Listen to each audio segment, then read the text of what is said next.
लोगोफोर दिनै आं नोंथांमोननि गेजेराव गोदान मोनसे भिडिअ लानानै फैलायबाय। बे भिडिअआनो जाबाय WhatsAppनि मोननैसो मोजां सेटिं लोगोफोर। नोंथाङाबो बे सेटिंखौ खालामना लानो सानदोंब्ला भिडिअखौ दसे सम जोबजासिम नायलांदो। आं दा बे सेटिंखौ खालामना लानो थाखाय WhatsAppखौ अपेन खालामबाय। अपेन खालामना आं दा जिखुनु सासे लोगोनि WhatsAppआव थांनोसै। अपेन खालामनाय लोगो लोगो दा नोंसोरो नैबे नामनि गोजौआव मोनसे टाइम नुदों नङा होनबा लोगोफोर? दा आंखौबो आंनि लोगोफ्रा सोरबाफोर आंनि WhatsAppआव थांनानै नायोब्ला बेबायदि टाइम नुनाय जादों जानांगौ। दा बियो खयथासिम WhatsApp नायामोन, माब्ला नायामोन बेखौ नुजोब्बाय गोजौआव अनलाइन दंना गैया। दा लोगोफोर जों बेखौ नुयै खालामनानै लानो हायो। नों माब्ला WhatsApp नायो, माब्ला अनलाइन जायो नोंखौ रावबो मिथिनाय नङा। नों बेखौ गोजौनि टाइम नुनायखौ हाइड नङाब्ला अफ खालामनानै लानो हायो। दा जों बेखौ अफ खालामनानै लानो थाखाय जोङो गावनि WhatsAppनि सेटिंआव फैनांगोन लोगोफोर। दा जों बेखौ बेक होनानै लादो। बेनि उनाव जोङो नैबे गोजौनि दटआव खनसे थुनानै होनांगोन आं आइकन होनायाव। बेनि उनाव जोङो नैबे गाहायनि सेटिंआव खनसे थुनानै होबावनांगोन। सेटिंआव थुनाय लोगो लोगो बेबायदि अपसन नुनो मोनगोन। दा जोङो नैबे एकाउन्टनि गाहायाव मोनसे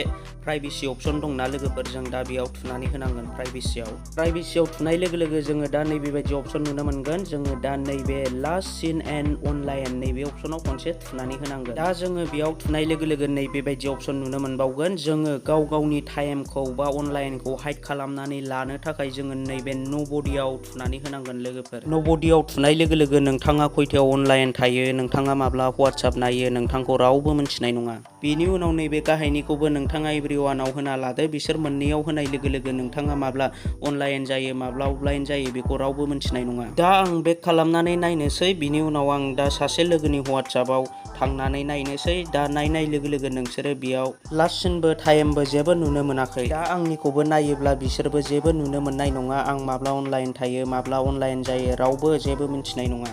दा लोगोफोर नोंसोरबो गावनि WhatsAppखौ बेबायदि अनलाइन थानाय थायैखौ मोनथिहोयै खालामना लानो सानदोंब्ला बेबायदिनो खालामनानै लाबानो जाबाय। आरो गोदान मोनसे आपडेट बाव लोगोफोर। बे आपडेटआनो जाहैबाय नोंथांमोना गुबुन दस्रा मानसिफोरनि स्टेटासखौबो नायखुमानो हायो। दा बे सेटिंखौ खालामोब्ला नोंथाङा गुबुन मालायफोरनि स्टेटासखौ नायोब्लाबो नोंथांखौ नायदों होननानै मोनथिनाय नङा।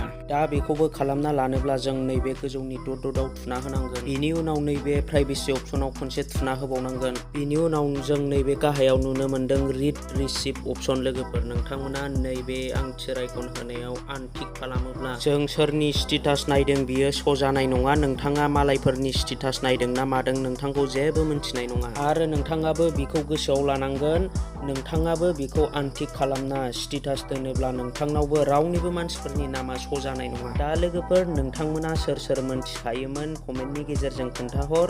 आरो जाय मोनथियामोन नोंथांमोना ट्राइ खालामनायनो हागोन। दा लोगोफोर दिनैनि भिडिअखौ आं बेखिनियावनो दोनथ'नोसै। सोर आंनि चेनेलाव दिनैसो गोदानै फैदों नोंथांमोना चेनेलखौ साबस्क्राइबजों लोगोसे नटिफिकेसनखौबो अल होनानै लादो, जाहाथे आं भिडिअ हगारनाया नोंथांमोननिसिम नटिफिकेसन सौहैयो। दिनैनि भिडिअखौ आङो बेखिनियावनो दोनथ'नो सानबाय। बाय बाय लोगोफोर।